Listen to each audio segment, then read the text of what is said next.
tempat terbaik kembali adalah surga.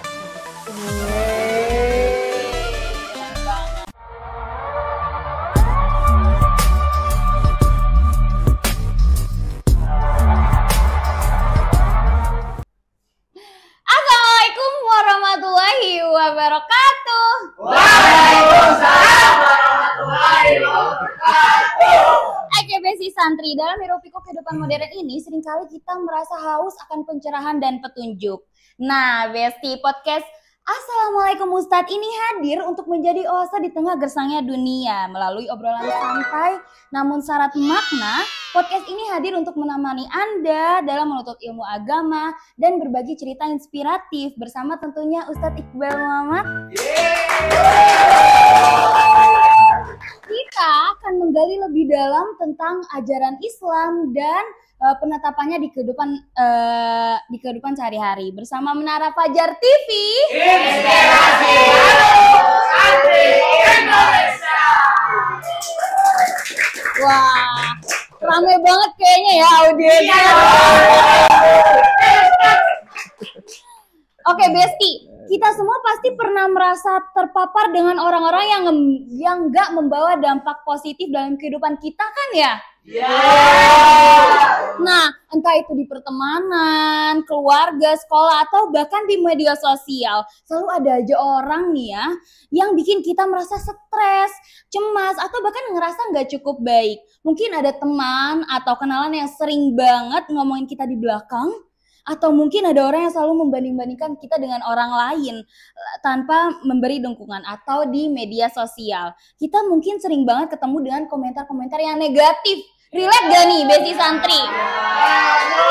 Nah, semua ini bisa banget mempengaruhi cara kita melihat diri sendiri dari kehidupan kita secara keseluruhan. Nah, di episode kali ini kita bakal bahas tentang toxic people. Orang-orang yang bisa membawa energi negatif dalam hidup kita dan gimana ya caranya kita bisa mengenali mereka serta cara terbaik untuk menjaga diri kita tetap sehat di mental di tengah-tengah pengaruh buruk itu. Jadi kalau kamu semua Besti Santri merasa terjebak dalam situasi yang gak sehat nih sekarang ini atau sering merasa lebih dengan orang-orang yang toksik di sekitar kamu, episode ini pasti bakal berguna banget nih buat kamu. Langsung saja kita sapa Ustadz Iqbal Muhammad. Assalamualaikum Ustaz. Waalaikumsalam.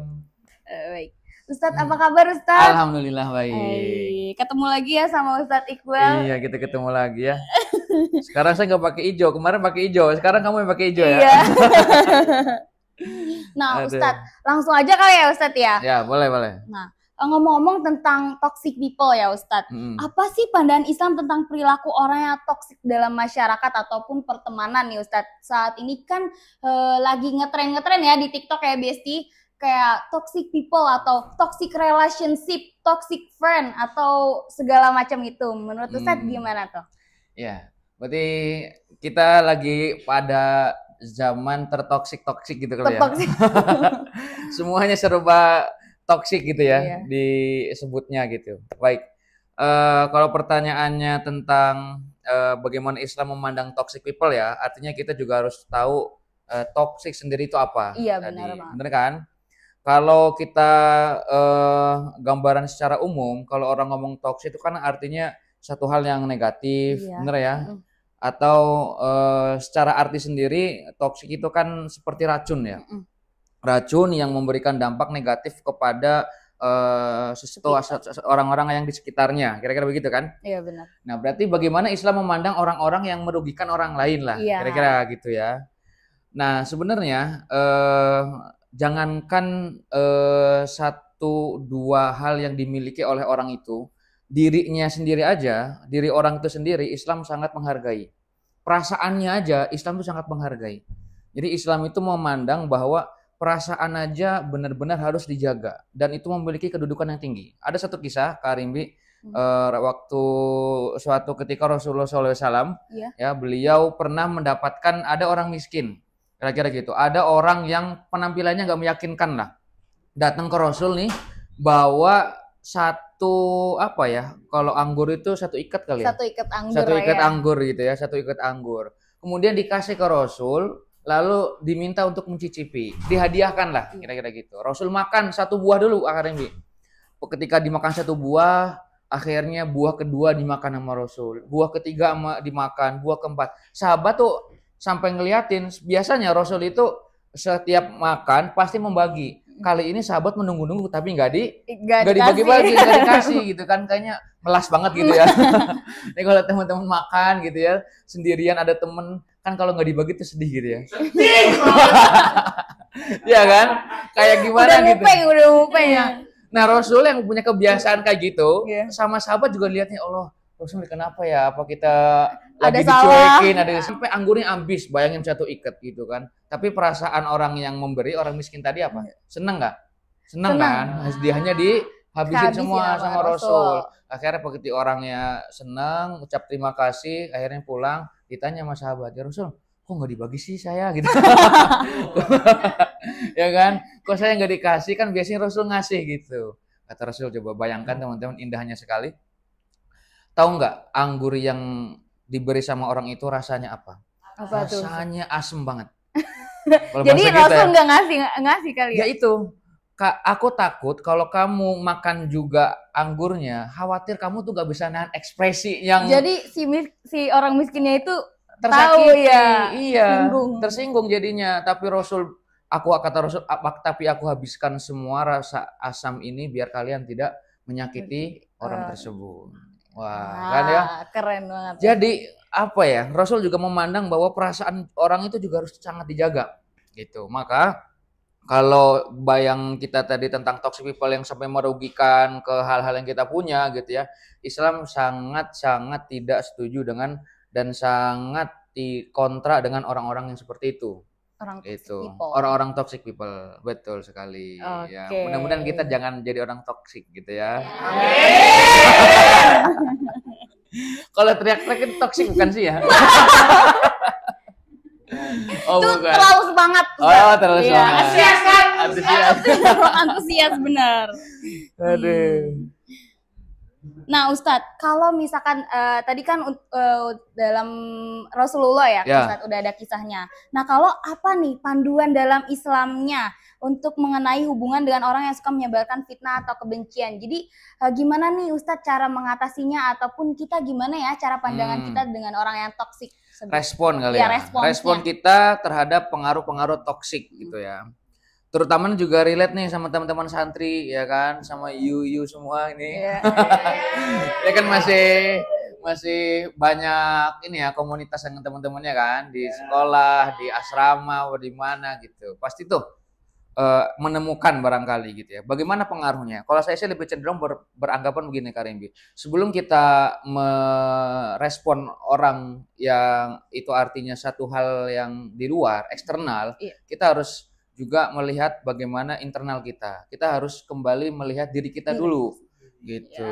Bener Ustaz? Begitu. Ya, jadi jangan sampai kita juga akhirnya gini, ada satu pelarian ya, saya nggak mau di situ, lingkungannya toksik, saya nggak mau nyantren di situ, anak-anaknya nggak jelas gitu, saya nggak mau ngambil jurusan ini karena lingkungannya begini, segala macam. Kita nggak akan pernah selesai gitu, karena hidup ini penuh dengan cobaan. Gitu kan, hidup ini kata para ulama itu kan innamad dunya darul ibtila katanya, dunia itu memang tempatnya masalah gitu. Artinya kita harus mengintrospeksi dulu. Kita mengevaluasi diri dulu. Kita bahasa agamanya itu bermuhasabah. Gitu ya. Kita bertafakur. Kira-kira apakah kita juga memiliki satu hal yang membuat diri kita ini terlalu lembek? Apakah kita punya sifat yang terlalu orang-orang yang ya katakanlah tidak bisa berkembang lah begitu. Jadi itu dulu sih menurut saya Kak Rimbi. Sebelum nanti kita juga bahas bagaimana merespon yang eksternalnya. Oke. Nah, kalau dalam Islam nih ya Ustadz, bagaimana hubungan dengan orang toksik bisa mempengaruhi kesehatan jiwa dan spiritualnya? Itu ada nggak sih Ustadz keterhubungannya gitu? Antara orang toksik sama dia kesehatan jiwa dan spiritualnya, ataupun misalkan dia ini kurang apa gitu Ustadz? Jadi ketemu orang toksik, jadi apa namanya tuh, jauh dari Allah bagaimana? Begitu ya? Jadi atau dia nih kayak misalkan dia orang toksik nih, Ya. kita udah menganggap orang toksik. Apakah dia tuh jauh dari Allah ataupun gimana nih Ustadz? Yang jelas apa ya, kata pepatah Arab itu al-insan ibnul bi'ah katanya. Apa? Al-insan ibnul bi'ah. bi'ah. Apa artinya? Ustaz yang tahu. Itu kata pepatah Arab begitu. Manusia itu anaknya lingkungan. Nah, jadi memang lingkungan itu sangat berpengaruh. Kita kan diperintah juga untuk bergaul dengan orang-orang yang baik, ya, bermusahabah, bermujalasah gitu. Karena apa namanya, energi itu akan mengalir kepada Mengalir, kita, gitu ya. Energi itu akan terserap kepada kita sehingga apa ya, kalian berteman dengan tukang parfum pasti juga kebawa Wangi. gitu. Kalau kita berteman juga sama tukang sampah gitu kan. Itu. Berteman sama tukang masak nasi padang ya bau rendang gitu kan. Iya, enak tuh katanya. Jadi artinya memang perlu kita mencari lingkungan yang baik dan juga harus punya satu waktu yang kita gunakan untuk kembali. Dalam arti kalau teman-teman punya kegiatan, kalau di rumah ya, kita punya rumah gitu kan. Setelah keluar kita pulang ke rumah. Kalau di pesantren ya kita punya ke asrama gitu ya. Kita perlu juga mengkondisikan diri kita beberapa saat aja untuk istirahat. Dan sisakan waktu juga untuk bermunajat kepada Allah Subhanahu wa taala gitu. Jadi kita punya ruang khusus nih, kedekatan, keintiman, berhubungan bersama Allah Subhanahu wa taala. Makanya tempat terbaik kembali adalah sajadah. Keren banget. Aduh ini Besti santri kayaknya udah pada lemes nih ya. Mana nih semangatnya dulu dong? Bisa dong dikasih wejangan dulu buat Ustadz Iqbal. Ada nggak ya kira-kira ya? Nih dari siapa nih?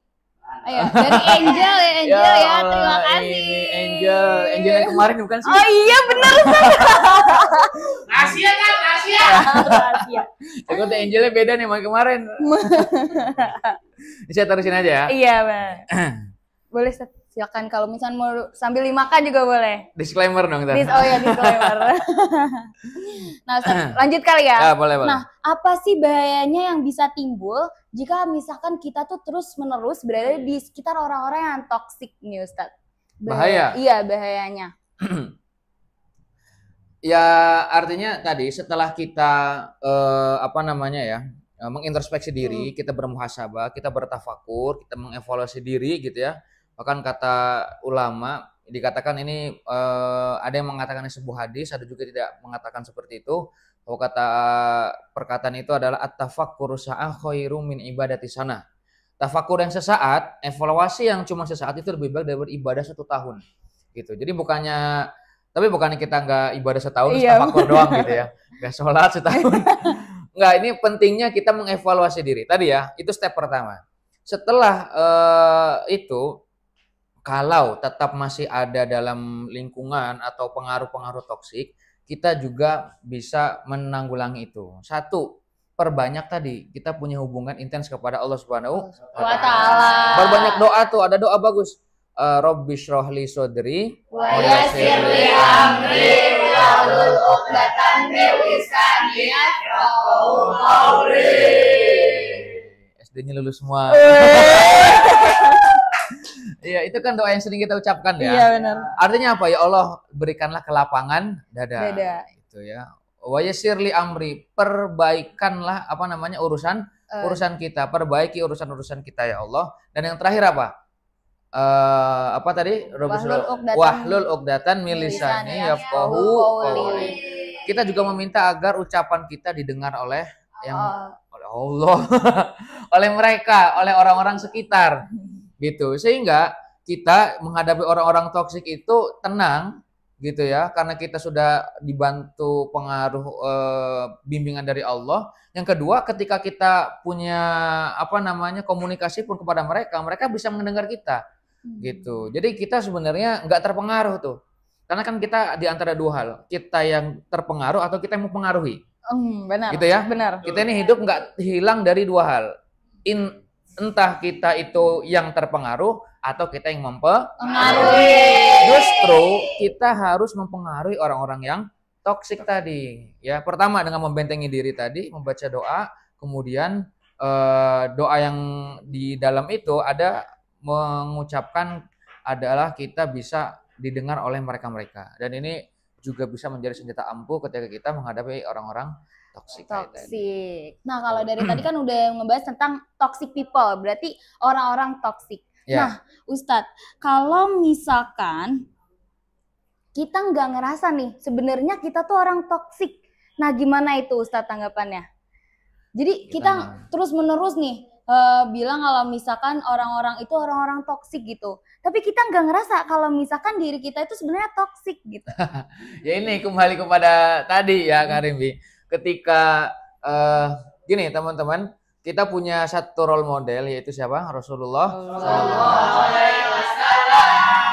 Beliau orang yang luar biasa. Ketika menjadi seorang nabi juga nggak sekonyong-konyong menjadi nabi gitu. Beliau juga mau mengalami sebuah proses gitu.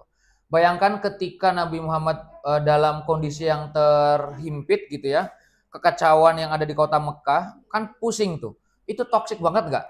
Toksik banget. Iya kan? Nabi Muhammad melihat satu kekacauan secara sosial. Bagaimana saat jahiliyah itu kan anak-anak perempuan diapain? Dibunuh-bunuhin. Status wanita direndahkan. Kemudian belum kekacauan yang lain, akidah yang paling luar biasa. Berhala di dalam Ka'bah itu dulu tempat nyimpen berhala itu zaman jahiliyah. Itu toksik banget gak itu? Ya kan? Toksik. Apa yang beliau lakukan? Hancur. Iya. Apa yang beliau lakukan? Bersabar. Iya benar, bersabar sih. Bersabar, tapi konkretnya apa? Itu tadi beliau melakukan sebuah evaluasi dalam, ya perenungan yang mendalam, melakukan sebuah introspeksi muhasabah. Beliau menyendiri di goa Hiro, yang kita sebut sebagai tahannuts ya, atau bahasa ulama tasawuf disebut sebagai uzlah gitu. Di fase itu kan akhirnya kita menyadari gitu loh, apa yang perlu kita introspeksikan diri tadi ya, atafakuru sa'ah khairum ibadati sana tadi. Gitu artinya kita harus perlu banyak di dunia era modern sekarang yang apa-apa serba cepat gitu ya, informasi serba terbuka, kalian canggih, kalian dikit-dikit buka AI. Ya kan Kang? Iya, kita kayaknya nggak pernah kosong nih tangan nih dari handphone gitu ya, setan gepeng ini. Ya kan? Tapi bukannya kita nggak boleh. Kita harus sisakan waktu beberapa saat harus untuk menyendiri. Kita sisakan waktu untuk yang paling baik adalah selain bertafakur, beribadah kepada Allah. Jadi harus punya spare waktu itu, Kak Rimbi. Gitu. Masih semangat gak nih? Masih. Bagaimana nih Ustadz sikap kita terhadap orang yang manipulatif dan selalu berusaha mengendalikan orang lain? Gitu. Sikap yang baik, sikap yang harus kita lakuin gitu. Orang-orang yang cenderung selalu punya akal-akal yang tidak baik ya. Iya, tidak baik. Punya kecerdikan yang curang gitu curang, ya. Ya. Cerdik tapi curang. Cerdik tapi curang. Ya artinya sekali lagi bahwa orang-orang seperti itu tidak bisa dihindari gitu ya. Dari zaman dulu ya, nih dari zaman Nabi Adam sampai Fir'aun sampai sekarang gitu ya. Kalau Fir'aun bisa hidup lagi di zaman sekarang sampai hari kiamat gitu, akan tetap ada gitu. Akan tetap ada. Jadi kita nggak bisa menghindari pengaruh-pengaruh seperti itu. Tapi bahwasanya kita ini punya role model, kita punya contoh ya yang disampaikan oleh Rasulullah SAW dengan kisah-kisah beliau. Yang jelas bahwa dalam kehidupan itu kita harus punya bimbingan, ya. Gitu. Kita harus punya bimbingan. Kita juga harus punya asupan rohani. Kita juga harus punya gizi rohani. Kalian kalau makan kira-kira, kalau nggak makan kira-kira gimana? Mas. Ini sampai ada yang belum puasa belum ya. pada makan ya? Ada yang puasa, Masya Allah. Masya Allah. Kita doakan yang puasa ya. Semoga jadi soleh-solehah ya.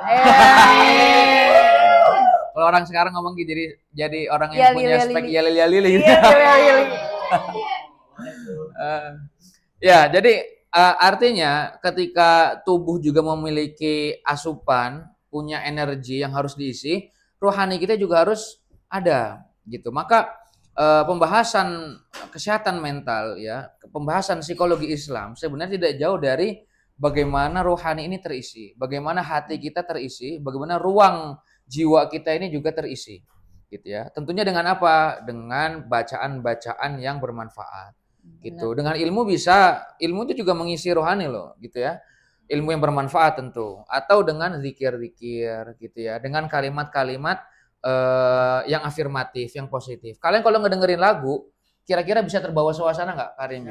Bisa, pasti bisa. Disetel lagu galau.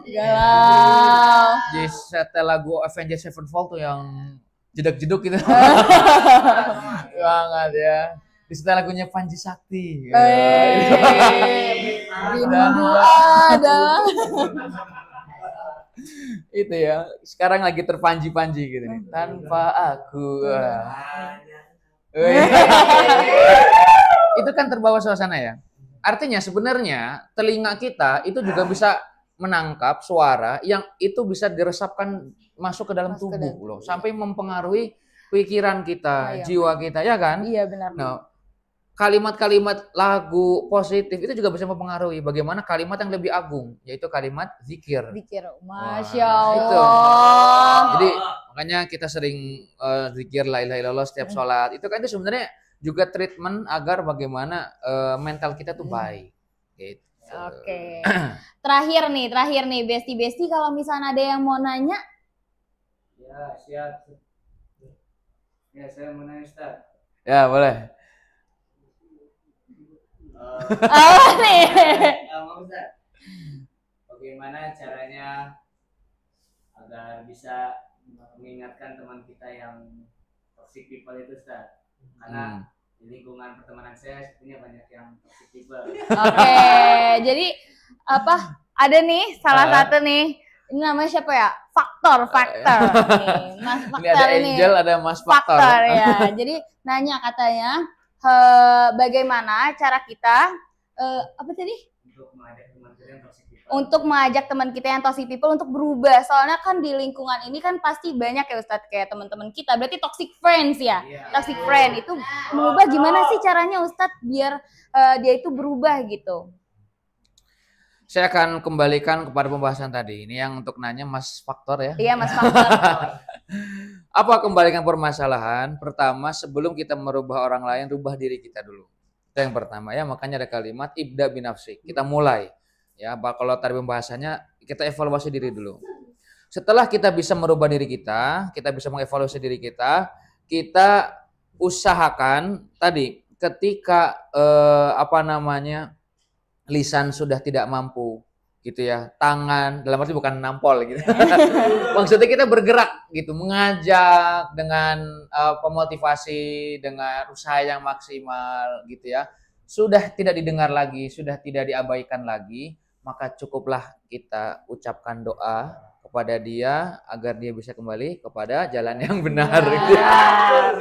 Kita bisa karena tugas kita ini cuma menyampaikan loh, benar nggak?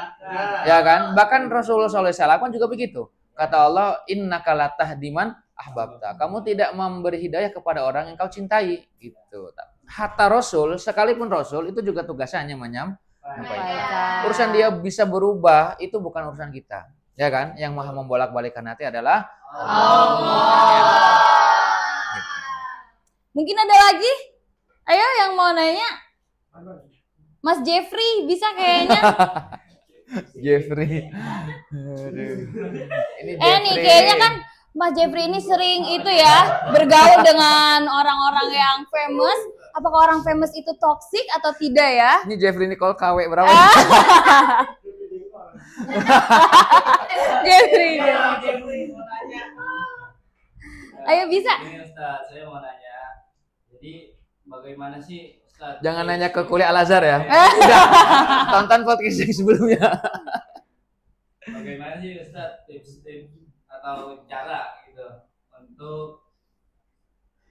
Untuk apa nih? Untuk terhindar dari teman-teman yang toksik atau circle-circle yang toksik Ustaz. Iya.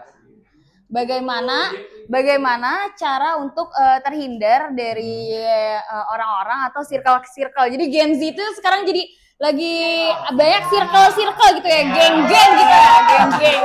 Wah, kayaknya relate banget nih Mas Jeffrey ya temennya.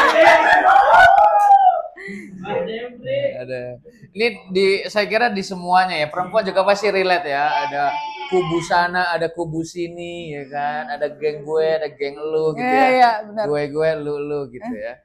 Sebenarnya teman-teman apa ya, berkubu atau bersirkel-sirkel yang dalam tanda kutip ya, circle yang berlawanan itu sebenarnya kurang bagus. Itu kebiasaan yang jangan sampai kita terus bawa gitu. Karena kita harus mengutamakan kebersamaan, gitu ya. Kata Allah dalam Al-Qur'an kan innamal mu'minuna ikhwah. Sesungguhnya setiap mukmin itu apa? Bersaudara. Kita semua sama gitu. Kita semua sama. Kita nggak ada yang dilihat dari kasta sosialnya, nggak ada yang dilihat dari kasta kehebatannya, nggak ada yang dilihat kasta apa segala macam. Kita semuanya di mata Allah itu sama gitu. Maka kita juga harus menerapkan ini pada prinsip pertemanan atau prinsip persahabatan tadi. Memang ada orang-orang yang kurang baik dalam tanda kutip, maknanya adalah toksik gitu kan. Itu kita sudah jelaskan ya, bagaimana kita juga perlu membentengi diri, kita mengevaluasi diri, kemudian kita menyampaikan kepada mereka. Tapi kita juga yang sudah berusaha hijrah gitu ya. Ini buat hijrah. Kita jangan memperbanyak circle-circle yang tadi kita kurang produktif lah. Bahkan akhirnya menganggap belum hijrah, kita udah hijrah nih gitu ya. Kita udah berubah gitu ya, sehingga merasa lebih baik gitu. Akhirnya timbullah circle-circle yang lain dan segala macam. Itu juga kurang baik. Jadi tetap kita pilih pergaulan yang baik gitu ya, untuk juga merubah perubahan diri yang lebih baik. Sehingga nanti perubahan itu bisa menular, energi itu bisa menular ke yang lain. Gitu. Iya, jadi besi santri di luar sana ataupun yang di sini nih yang lagi pada nonton. Jadi kalian berteman sama circle-circle yang baik aja. Kalau misalkan kalian berteman sama circle-circle yang mungkin kalian udah mikir nih, aduh kayaknya nggak baik nih ya, atau aduh kayaknya dia nggak positif nih ya, aura-auranya gitu ya, ataupun dia kegiatan hari-harinya apa kabur misalkan, ataupun apa nih yang kalau kabur beli lotek ataupun apa gitu ya. Nah, iya. Nah, kalau kalian masih ingin berteman dengan orang-orang yang toksik, nah disitulah kau mulai terbawa arus. Pasti nanti kalian juga ikut ke bawah gitu. Baik. Mungkin sampai sini aja kali ya Ustadz ya di episode kali ini. Terima kasih semua Besti Santri. Sama-sama. Iya. Semoga pembahasan kita hari ini bisa memberi sedikit pencerahan nih tentang bagaimana kita bisa lebih bijak dalam menghadapi orang-orang yang toksik di sekitar kita. Ingat, menjaga kesehatan mental itu sangat penting dan kadang melepaskan diri dari pengaruh buruk adalah langkah pertama untuk hidup lebih bahagia. Gitu. Jangan lupa untuk selalu mengelilingi diri dengan orang-orang yang positif.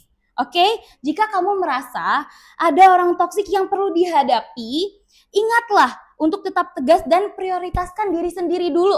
Oke? Kalau ada pengalaman atau pendapat yang ingin dibagikan sama besti-besti, jangan ragu-ragu, jangan sungkan-sungkan untuk langsung aja tulis di kolom komentar. Sampai jumpa dulu semuanya. Bertemu lagi di episode yang berikutnya ya Ustadz ya. Insya Allah. Oke, insya Allah. Sampai sini aja dulu. And the last we say, wassalamualaikum warahmatullahi wabarakatuh. Waalaikumsalam warahmatullahi wabarakatuh. Terima kasih Ustadz Iqbal. Sama-sama. Terima kasih.